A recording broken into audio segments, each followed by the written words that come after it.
प्रेमचंद बहुत और प्रेमचंद की कहानी है बड़े घर की बेटी, जिसकी प्रस्तुति आप देखेंगे कि इस समय में प्रेमचंद की जो कहानी है बड़े घर की बेटी वो बहुत ही प्रासंगिक हो जाती है और समझने के लिए कि स्त्रियां किस तरह से व्यवहार करती हैं, जिन पे आरोप लगाया जा रहा है। तो आइए इस नाटक के जरिए, इस के जरिए हम देखते हैं कि स्त्रियां क्या करती हैं, बड़ी घर की बेटी क्या करती है, यह नाटक के जरिए देखते हैं। तो कहानी शुरू होती है, कहानी शुरू होगी।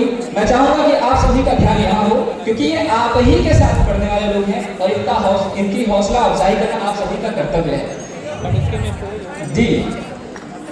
बेनी माधव से गौरीपुर गांव के नामी जमींदार थे, पर समय की मार ने उनके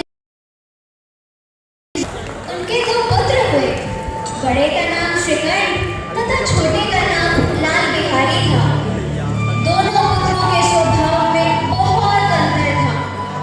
बड़ा बेटा जहाँ शांत स्वभाव का था और पढ़ लिख कर एक सरकारी दफ्तर में नौकरी करता, वहीं छोटा बेटा गर्म दिमाग का पहलवान था, जो पूरे दिन बस घूमता फिरता रहता।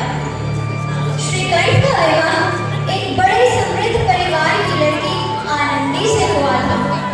जाहिर सी बात है, बड़े घर की बेटी थी, सो रहन सहन भी वैसे ही थे। एक दिन की बात है, लाल बिहारी दोपहर घर आया।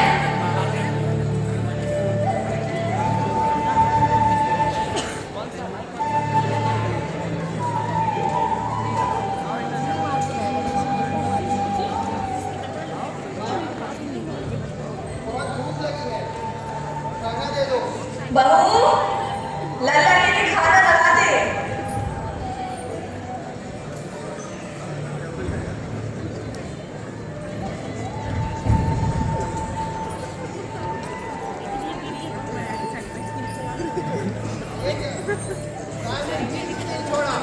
बस तो मैंने सब्जी में डाल दिया। परसों ही सब्जी आया था, सब सब्जी में डाल दिया। आज तो कुल काम कर रहा होगा, बस मैंने सब्जी में डाल दिया।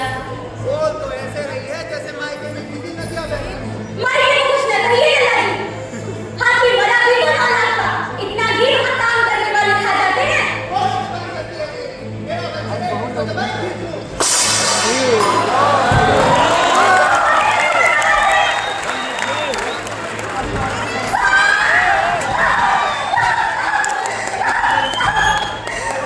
क्रोध के मारे हवा से हिलते पत्ते की भांति आनंदी कांपती हुई अपने कमरे में आकर खड़ी हो गई।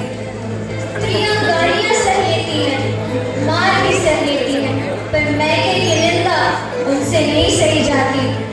आनंदी खून का घूंट पीकर रह गई। श्रीकंठ से शनिवार को घर आया करते थे। आज शनिवार का दिन था। वह नियमानुसार घर आए। संध्या का समय था, तो घर के बाहर ही लोगों से बातें करते करते रात हो गई। पंचायत उठी, एकांत हुआ।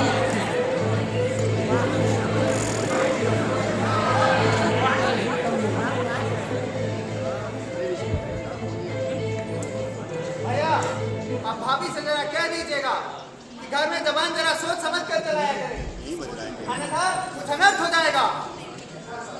हाँ, बहु बेटियों का यह स्वभाव अच्छा नहीं कि वो मर्दों के मुंह लगे।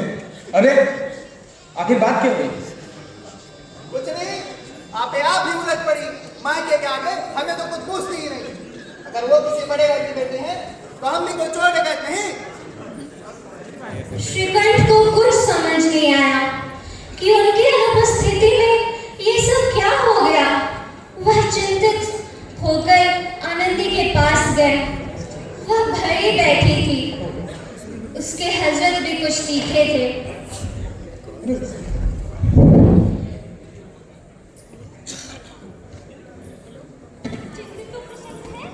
चित्त तो प्रसन्न है, मगर घर में तुमने आज के लिए क्या उपद्रव मचा रखा है? जिसने तुमसे यहाँ आग लगाई, उसका मुंह काला हो गई। अरे इतना गरम क्यों है? बात करो। क्या बोलूं? मेरे तो बहुत दुनिया से नहीं तो वो बना छोड़ा, जिसको चक्राने की कहीं में कैसा हो गई। वो मुझे खड़ाओं से मारकर ये मैं करना फिरना। खड़ाओं से मारकर? पूरा हाल बताओ। आनंदी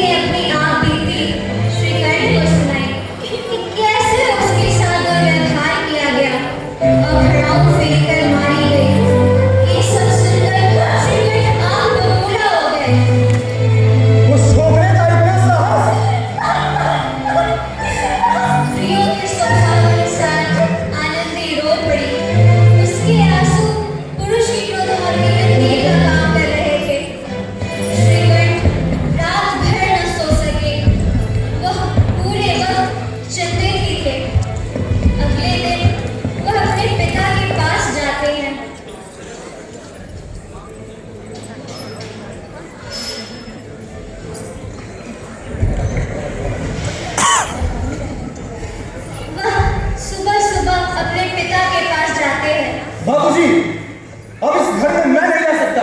क्यों? क्यों? अरे मुझे भी अपनी मां और प्रतिष्ठा का कुछ विचार है। मैं ठहरा दूसरे का नौकर घर में रहता नहीं और मेरे पीठ पीछे मेरे स्त्री के ऊपर खड़ा और जूते चलाए जाते हैं। एक दो बातों को तो मैं सह लूं, लेकिन मैं इतना कायम नहीं कि मेरी पत्नी के ऊपर लाख घुसे चले और मैं शांत रह सकूं। तुम बुद्धिमान होकर ऐसी बातें करते हो। अरे स्त्रियां इस तरह घर का नाश कर देती हैं, उनको सर चढ़ाना अच्छा नहीं। आज्ञा से बात से तक नहीं हूं। अरे आप स्वयं जानते हैं, मेरे ही समझाने से इस गांव के कई परिवार अलग होने से बचे हैं। अरे लाल बिहारी तुम्हारा छोटा भाई है, तुम उसे लाल हो तो थप्पड़ लगा दो। लाल बिहारी को मैं अपना भाई नहीं समझता।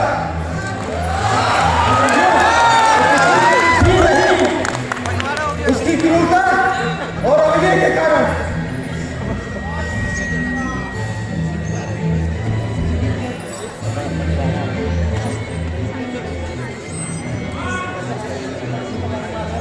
बेटा, मैं देश में थोड़ी हूँ। तुम्हारे जो जीने आए करो। अब लड़के ने तो गलती कर ही दी है। लाल बिहारी के साथ अब मैं नहीं रह सकता। बेटा, तुम समझदार हो। लड़के ने गलती कर दी तो क्षमा कर दो बेटा। लाल बिहारी को मैं नहीं क्षमा कर सकता। अब या तो वो इस घर में रहेगा या तो मैं। यदि आपको वो नहीं है तो मुझे शिकायत नहीं है। और यदि मैं नहीं हूँ तो उसे कह दीजिए जहाँ हम जहाँ चला जाए। और यही मेरा अंतिम फैसला है। लाल बिहारी सिंह वहीं पीछे खड़ा बड़े भाई की बातें सुन रहा था। वह अपने बड़े भाई का पिता से भी ज्यादा आदर और सम्मान करता था। दोनों में बचपन से ही काफी स्नेह था। श्रीकंठ की बातें सुनकर उससे बड़ी ग्लानि हुई और वह वहीं फूट फूट कर रोने लगा। उसकी हिम्मत नहीं हुई कि वो उनके सामने जाए। वह रोता हुआ घर गया, कपड़ा थैली में रखा, आंखें पोंछी जिससे ये न लगे कि रोया हो, और वह आनंदी के पास गया। भाभी, भैया मेरे साथ नहीं रहना चाहते, वो मेरा शक्ल भी नहीं देखना चाहते। मुझसे लगा